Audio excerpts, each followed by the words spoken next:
Everyone has heard of the rise of data in the mobility world and the impacts that edge and mobile computing are having on compute, memory, and storage needs. That's what we're talking about on this special episode of the Gestalt IT's Roundtable. I'm Stephen Foskett, publisher of Gestalt IT. Joining me today are Christopher Moore and Ross Dermott from Micron, as well as Dr. Avril Salter and Tom Hollingsworth. Christopher, welcome to the show. Hi, Stephen. Nice to speak to you again. So I'm Chris Moore. I work at Micron. I'm a vice president of marketing in the mobile business unit. Really excited to talk about the future and what's in store for all of us in the mobile space. Hello, Stephen. Thank you so much for having us today. My name is Ross Dermott. I lead our mobile product line management team here at Micron. And I'm really excited to talk about the new technologies that Micron is bringing into the mobile market to help elevate and improve the end user experience. Hi, I'm Avril Salter, and I've been in the cellular industry since actually the analog days. So I go well back, and I'm really excited because so many things are changing to hear what Micron has to talk about the future. And I'm Tom Hollingsworth. I am a networking and mobility analyst for Gestalt IT. I also do a lot of coverage of various topics related to these ideas on my blog at networkingnerd.net. And I'm also thrilled to be here to kind of discuss the impact that things like 5G are having on advanced technologies like edge computing and AI and machine learning. As Tom mentioned, those of us here at Gestalt IT are keenly interested in the advances that are coming from 5G, edge, mobility, networking, storage, and frankly, this topic brings all of these things together. My own background in enterprise storage, of course, shows me that people constantly will use all the capacity they can. But it's not just storage that we're worried about here. We also have to consider memory that supports the multi-core advanced processors that we're getting, as well as the tremendous increase in bandwidth and the distribution of networking resources thanks to 5G and edge computing. So I imagine, Chris, these are the kind of things that Micron is talking about every single day. What would you say is the challenge to mobile compute from a memory perspective? Oh, more and more and more capacity. As you said, on the storage side, people are driving 4K videos, going to 8K videos, taking up as much space as you can possibly give them. What people maybe don't recognize is that the same is true on the memory, the DRAM. The amount of DRAM you have on your phone is going to double in the next 3 years to almost 9 GB on average. Things like night photography, computational photography take a lot of memory, and the user doesn't even realize it's happening. You don't realize it until you don't have enough and when things start slowing down. So it's our job to make sure that we're driving the capacities, working with the OEMs who are making the handsets, and making sure they put enough DRAM in there so that the end user is satisfied at the end of the day. I wanted to jump in here because that's something that I've noticed a lot in the mobile handset market, is this idea that the camera is kind of become the ever-present type of application that we use our phone for. I mean, obviously it's a small computer that we use apps and all that, but in a world where everyone has a camera and a very high-powered video camera just in their pocket, we're starting to see a lot more conversations that are happening or that involve mixed media, whether it be super high resolution photos or super high resolution video.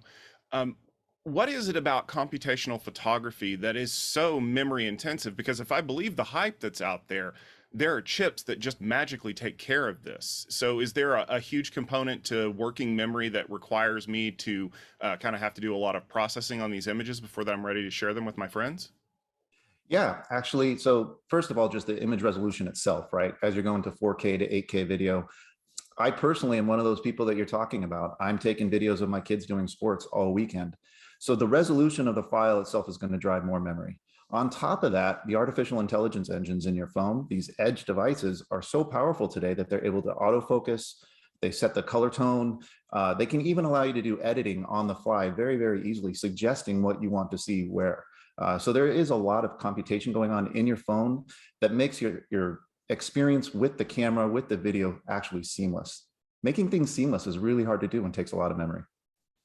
Yeah, just to add to what Chris is saying, it's not only the amount of memory that goes into the phone that's absolutely critical. as we're looking at these computational workloads, it's the speed of the memory as well.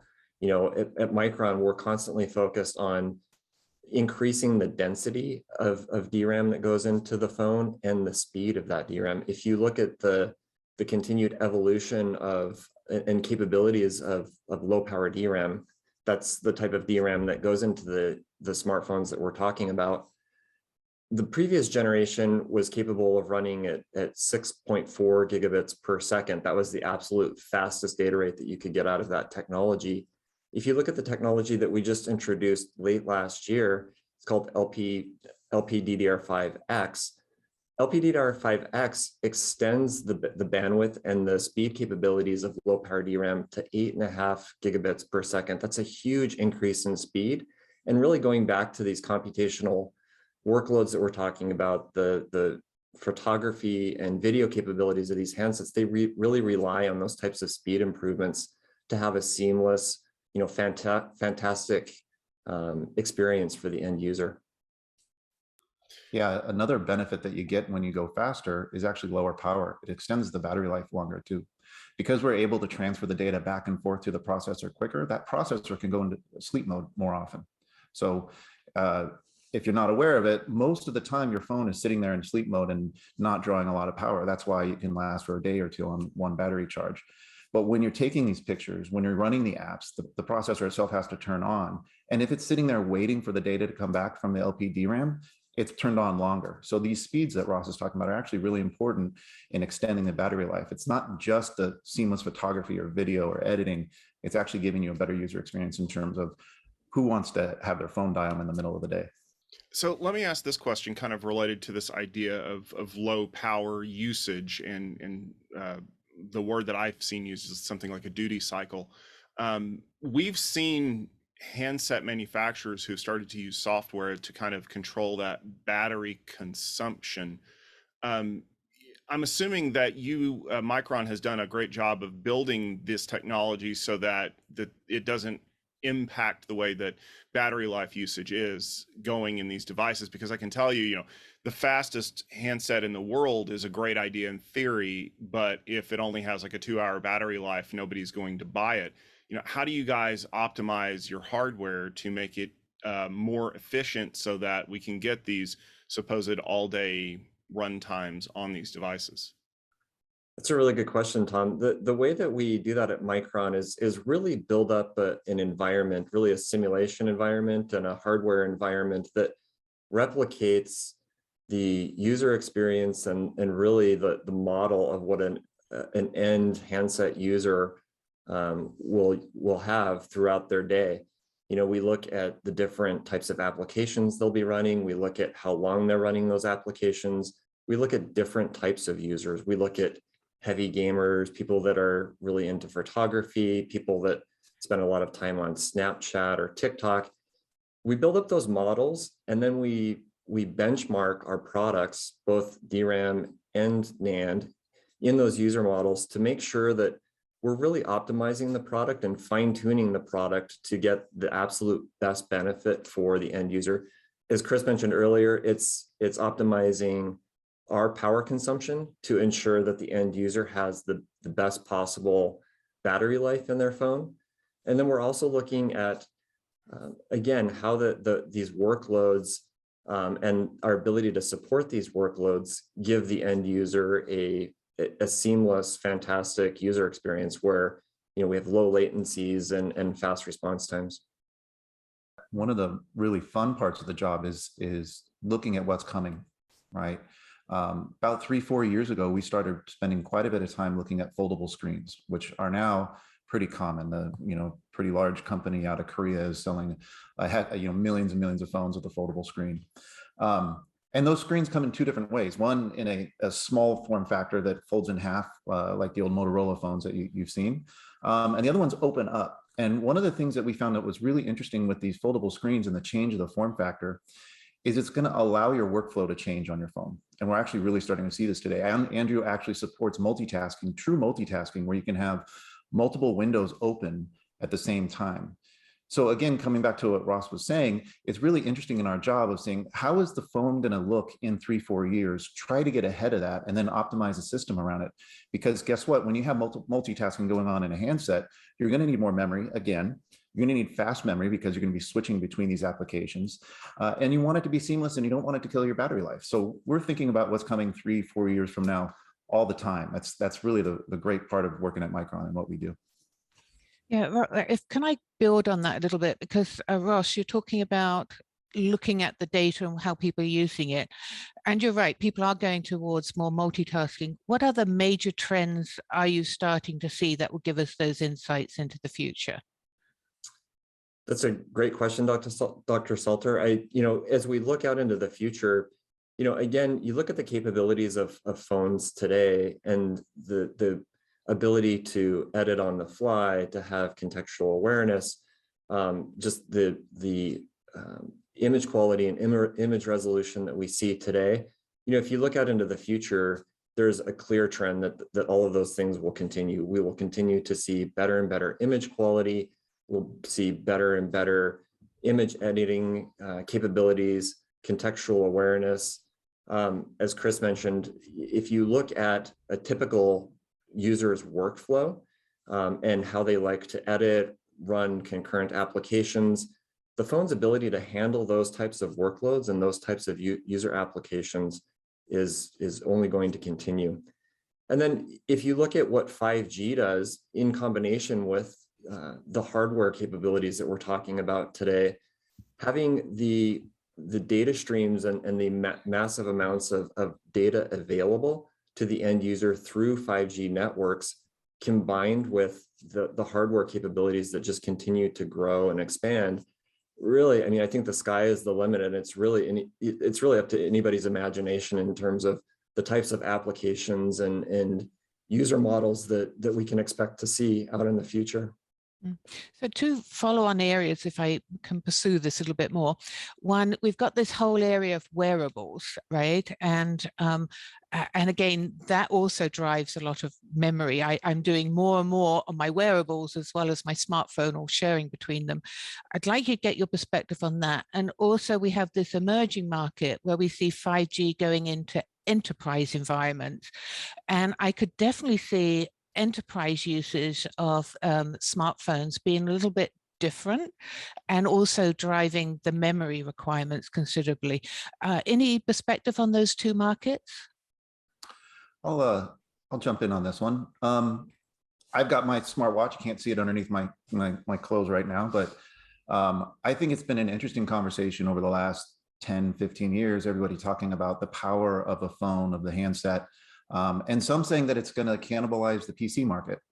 Well, I don't think that history doesn't work that way, right? We actually end up, as you said, Doctor, we have more devices on us all the time. We now are walking around with our watches.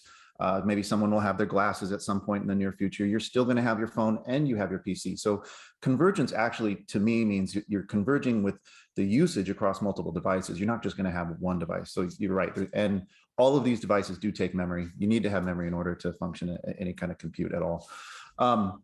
Where I get really interested into the future side, I think video is the new picture. I don't think there's any doubt about that. We're seeing, the TikTok users, there's 1 billion active TikTok users on a monthly basis, 1 billion people using TikTok. That's incredible, right? And they're all, almost all of them are taking video and uploading it on a monthly basis. So we're going to see more and more of that. As I said earlier, I'm the one now, instead of taking pictures of my kids playing football on the weekend, I'm taking video, editing it on the fly and sending it to all of our family. I think we're going to see more and more of that type of usage. As 5G will allow you to upload faster and take these videos and get them to other people quicker. So that's where you're going to see kind of 5G come in. These things are more incremental. I don't think you see revolutionary new apps come out and like, oh my goodness, wow, 5G is here. So now all of a sudden I have this great new experience. You kind of see it come. It started with 3G, where you started to be able to take pictures and send audio and do things like that. And then 4G, all of a sudden you're able to really shop and interact with Amazon or your favorite shopping site. And now with 5G, I think it's going to be much more personal. You're going to be able to create your own videos. You're going to be able to do a lot more, customize it, and send them out in whatever form you want. And the enterprise market?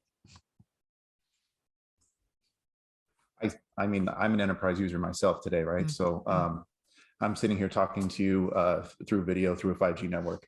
I think enterprise has a ton of areas that handsets will be interacting with factories. You'll have local area networks that are enabled by millimeter wave. You'll be able to control different devices around. The Internet of Things is really just starting. It's another one of those items where people expect this revolutionary, all of a sudden your refrigerator is going to be talking to your microwave. It's not going to work that way. Again, it's going to be incremental. What I get excited about is something Ross mentioned earlier, which is contextual awareness. So imagine you're walking down the factory or you're walking down the street and there's a bunch of different POS systems that are all pinging your phone saying, hey, you might be interested in this, you might be interested in that. That's going to happen. It's going to happen in the near future. Your phone's going to have to parse that data and decide what it is that you want to do. Right? Knowing you personally, some people call them digital assistants. I prefer to call them a digital companion. It's going to be highly, highly personalized. Now, I'm not an expert in the enterprise space, but I use my phone for enterprise work all the time. And as a marketer, I'm sure that I'm going to be editing, picking up and doing my complete workflow of editing, film, everything on my phone, and then posting it so that people can learn about the great things that Micron is doing. Yeah, I agree with you. Thank you. I want to pick up on something that came out of this conversation that kind of made me wonder, kind of moving this conversation towards more of things related to edge computing, because I know a lot of the companies out there are starting to see these massive resources in wearables and mobile devices that are just sitting out here effectively with spare capacity on a regular basis. But more importantly, with these massively powerful processors, being able to do some AI and ML contextual data munging before the data is ever shipped off. I mean, we know with 5G, we have a lot of bandwidth that we can use, but one of the things that I've seen a lot in the AI space is sending all of that data without any kind of, coalescing or quiescing it before it gets to the cloud means that you have a much higher cloud storage and cloud processing bill because you're working through data that maybe you didn't need to send.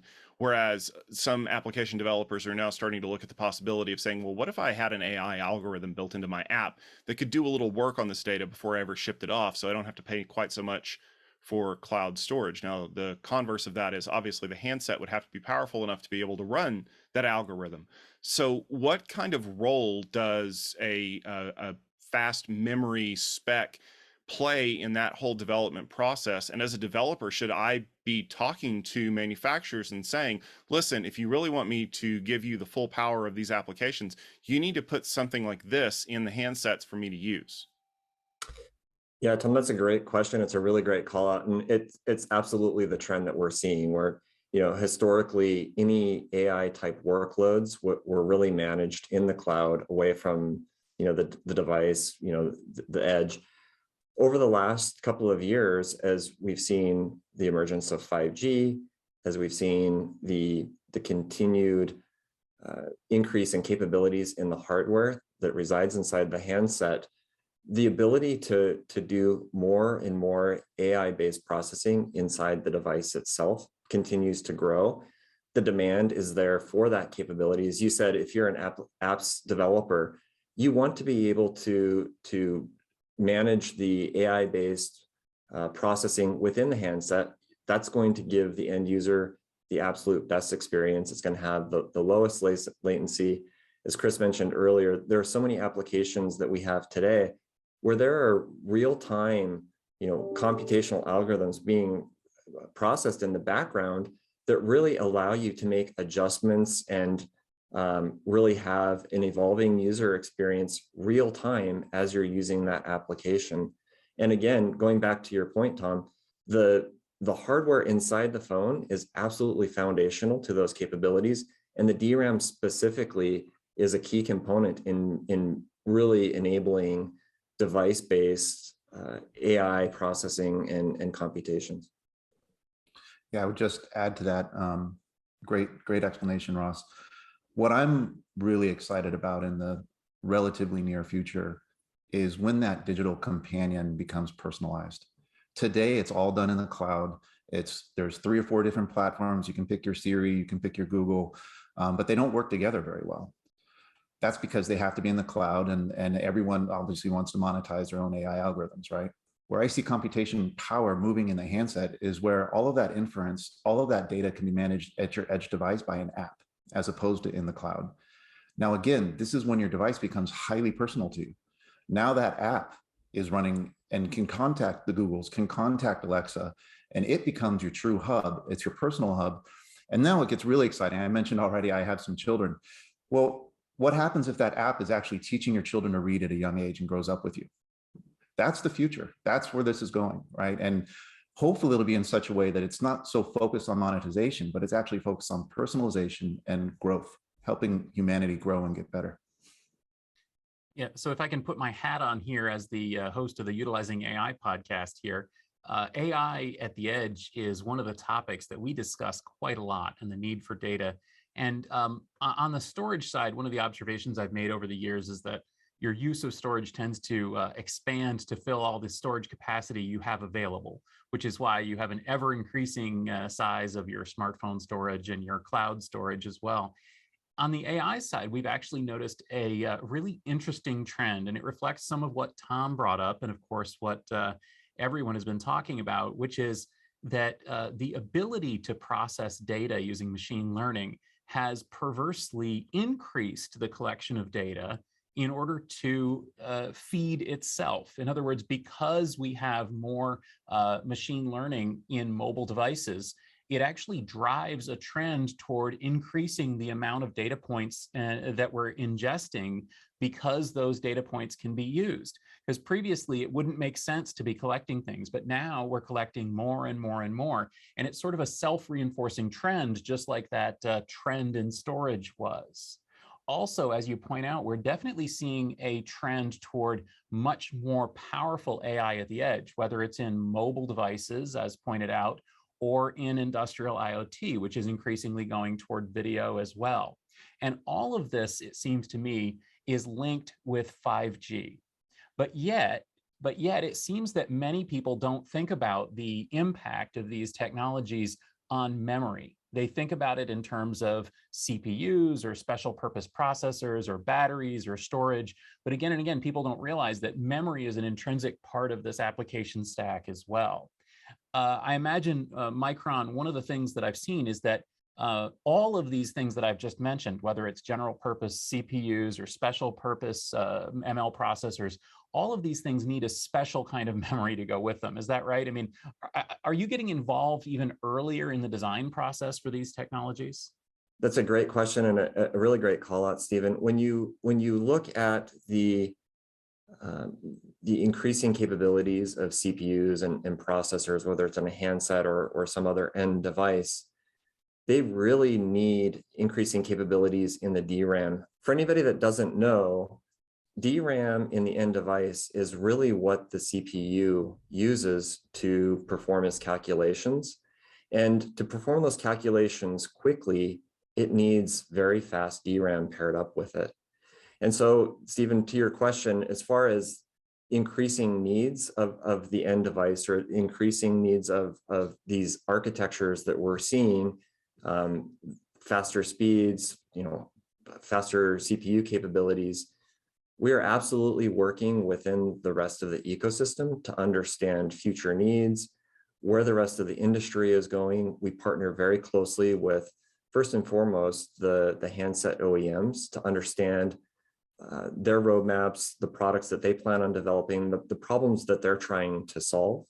We also work very closely with the chipset vendors, the companies that are developing the future processors for the mobile space, to understand the capabilities that those processors will have and how our products, both our DRAM and our storage, pair up with them and help them solve problems that we're seeing in the industry, and how we can work with them to meet the needs of the end user.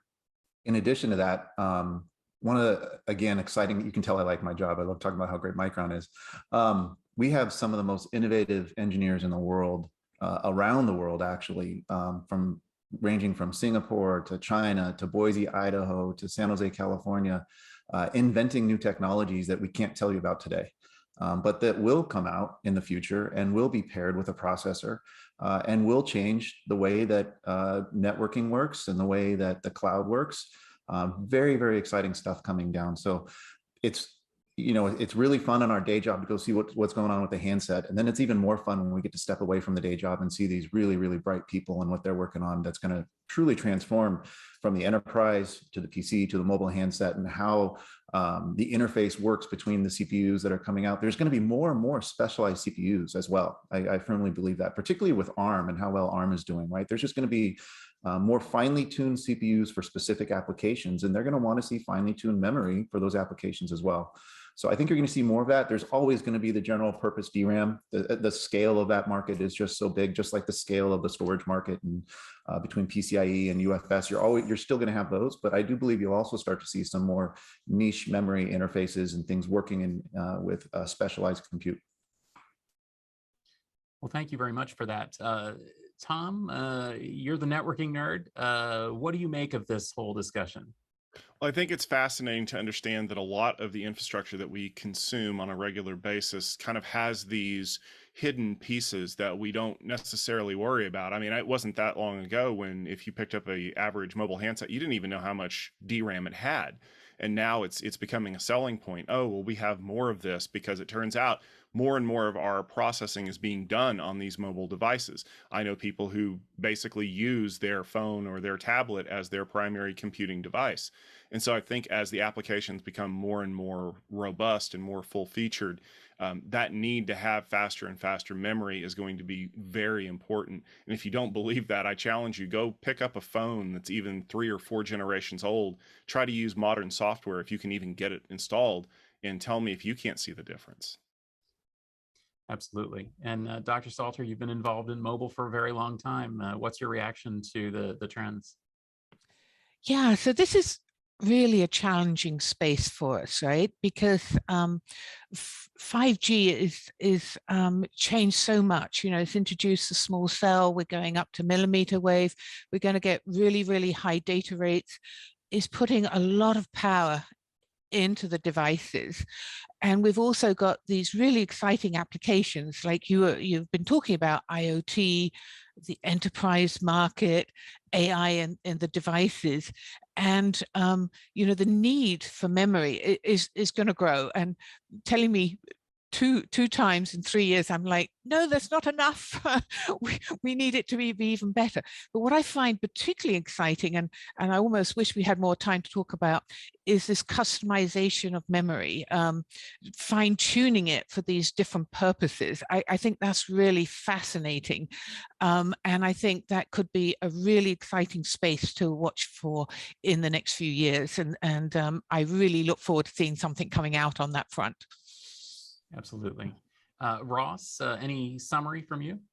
I would just highlight a couple of comments that Chris made earlier in terms of the engineering talent and the capabilities that we have at Micron, and the problems that we get to solve in our industry are so exciting. If you look at the trends and really the problems that we are trying to solve, we're trying to get more storage, more memory in the same physical size that runs lower power and faster. Those are 3 things that all fight against each other.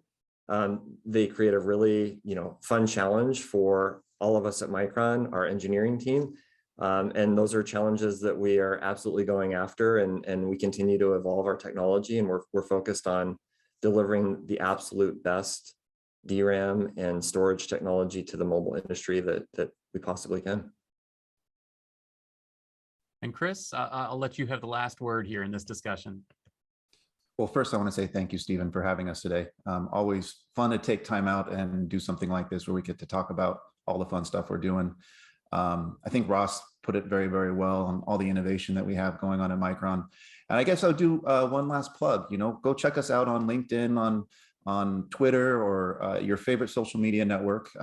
Look for Micron, and also look for careers. If you're interested in being part of the next generation technology pathfinding and understanding and working and helping to influence everything from the enterprise to the consumer, come on board.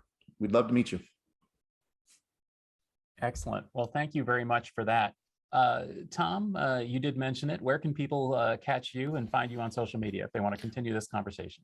Well, you can feel free to follow me on Twitter. I'm at Networking Nerd, and you can check out my blog at networkingnerd.net. But also make sure you head over and check out my Tomversations video series. As we talked about, video is becoming a huge way to communicate with people out there, and I cover a lot of topics like edge and 5G and mobility there. So just head over to youtube.com and search for Tomversations, and you'll find some of the episodes dedicated to those topics.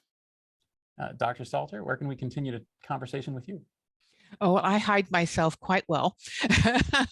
So if you want to reach out to me on LinkedIn. And, I do try to respond fairly quick and connect to people in the industry, but I try to hide myself quite well. And of course, I'm on Twitter, but not very active, I'm afraid. How about you, Ross?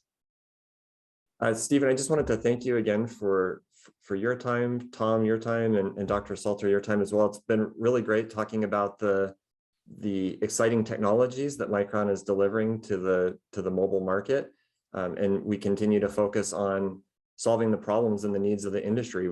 Focusing on increasing the amount of DRAM and storage that the phone has, doing that with faster data rates and lower power consumption to make sure that the end user has the best possible experience with their handset. Well, thanks a lot, folks. Again, my name is Stephen Foskett. I'm the publisher of Gestalt IT. As Tom mentioned, we do record some other videos, and one of them you might want to check out is actually a discussion with Tom and myself on 5G. So if you just Google Hollingsworth, Foskett, and 5G, I bet you'll find that video, where we talk about the fact that 5G really isn't about faster bandwidth to your phone. It's about the fundamental transformation of the whole communications stack.